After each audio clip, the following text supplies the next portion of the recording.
Hello and welcome to You with Jesus. A large part of the reason Jesus spoke about the issues of eternity and why he regularly referenced his second coming was to motivate his hearers and those who would follow him, like you and I, to live faithfully before him during our lifetime. He tells this parable: "Who then is the faithful and wise servant whom the master has put in charge of the servants in his household to give them food at the proper time? It will be good for that servant whose master finds him doing so when he returns.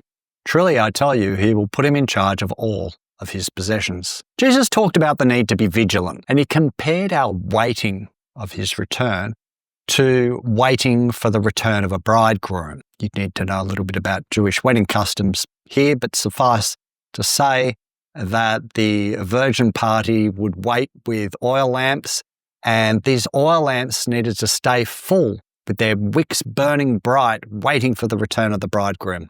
At that time, the kingdom of heaven would be like 10 virgins who took their lamps and went out to meet the bridegroom.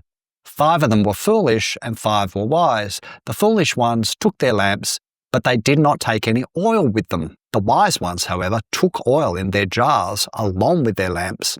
The bridegroom was a long time in coming, and they all became drowsy and fell asleep. And at the end of the parable, Jesus makes the point: "Therefore, keep watch, because you do not know the day or the hour."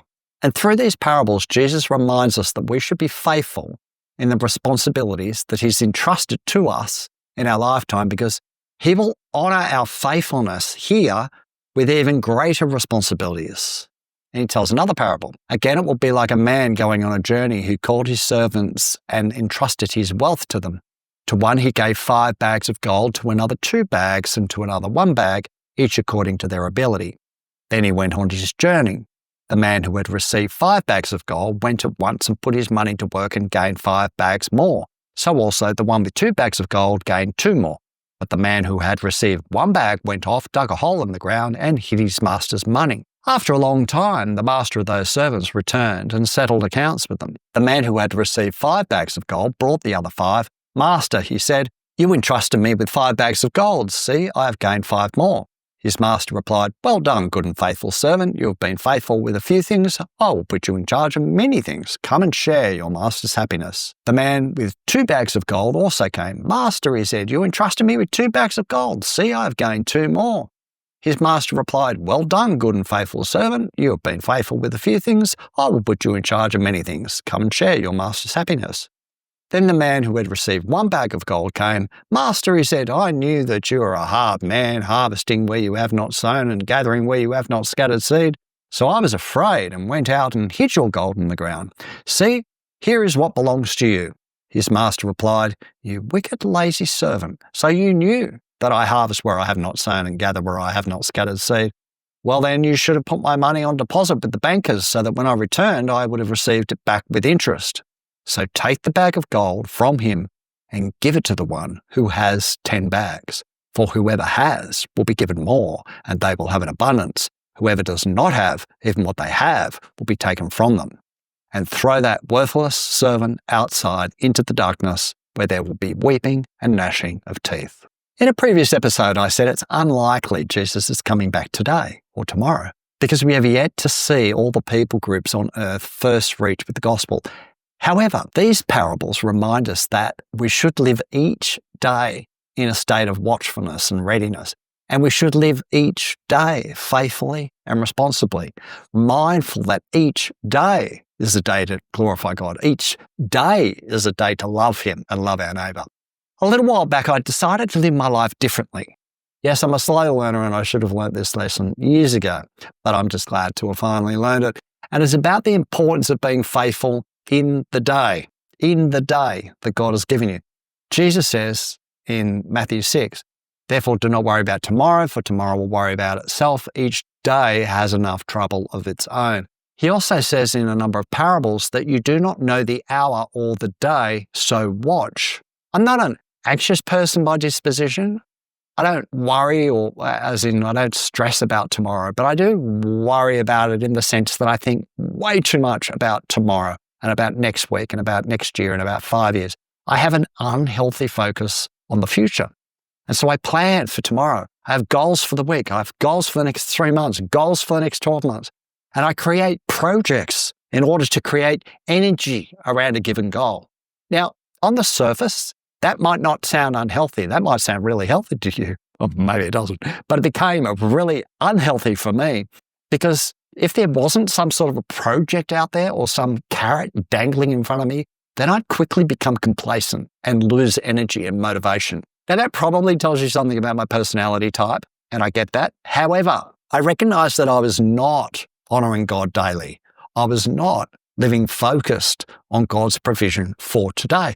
I was not making sure every hour and every day counted. So, you know what? I've given up on tomorrow now. I wake up and I say, this is the day that the Lord has made. And I set out moment by moment to be pleasing to God in that day. And the day might be pretty routine. I don't have to smash it out of the park every day. That's not the point. But when I get to the end of the day and I reflect on the day and I give thanks to God, I don't go to bed thinking about what I haven't done. I don't go to bed thinking about tomorrow. Then when I wake up, I do it all over again. And that shift in mindset has improved my well-being. In fact, someone asked me last week, they said, oh, how's your week been? I didn't have a clue how my week had been, except that I'd been fairly content. Now, maybe that's just a sign that I'm getting older. I can't remember what I did in the week. But I think it's a reflection of my state of mind that I'm just focusing on today. All I'm really worried about is the conversation I'm having with that person right here and now. Am I listening? Am I saying what God is putting on my heart to say? Living in the day, conscious that I do not know the hour or the day. I'm going to watch. I'm going to be like, one of the virgins with the oil lamp full of oil and a jar nearby to fill it up if I run out of oil. And by God's grace, I hope to be ready on the day and on the hour when the Son of Man comes. Faith and faithfulness are what God is looking for in you and I. Not as some big, far-off spiritual journey that we never feel we arrive at, but faith and faithfulness in today. That's all you and I are being asked to do. Persevering in prayer and faith, not losing heart, not being in the headspace of this is a long way off, but simply being faithful today. And part of our daily faithfulness is seeing others through the eyes of Jesus. We haven't got time to look at it now, but check out Jesus' story of the sheep and the goats in Matthew chapter 25. It's all about doing the faith. Because as citizens of a new kingdom, we have a new ruler, we have new kingdom values inside of us that dictate how we talk about and treat others, especially those less fortunate and those on the margins. And when we minister to them, we're ministering to Christ, and we demonstrate that we truly are part of Jesus' flock. And to ignore the needs of those around us is to ignore Christ who saved us. And that puts us in the category of the goats. And you don't want to be there. Another motivation in regard to how we live our lives concerns sharing the gospel with others. Jesus said, first this gospel must be preached to all nations and then the end will come. Every day is an opportunity to shine the light of Jesus into the communities around us. Perhaps by speaking a kind word or doing a generous act, or by sharing the message of the gospel in words. Words are important. People may know there's something different about us by the way we act, but do they know the why behind the what? The message of the gospel is quite simple, that Jesus Christ, through whom all things were made, came as a perfect human being to planet Earth 2,000 years ago, lived, died, rose again, in order that you and I might be reconciled in friendship with God.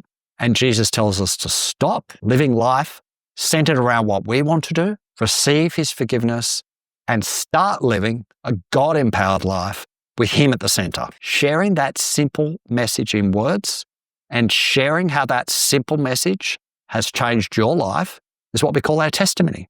It's something we should be ready to do on any day. That's a big part of why you and I are here, still alive right now. Another thing to bear in mind about the coming of Christ is we're not to be distracted by materialism. Jesus says, where your treasure is, there will your heart be also.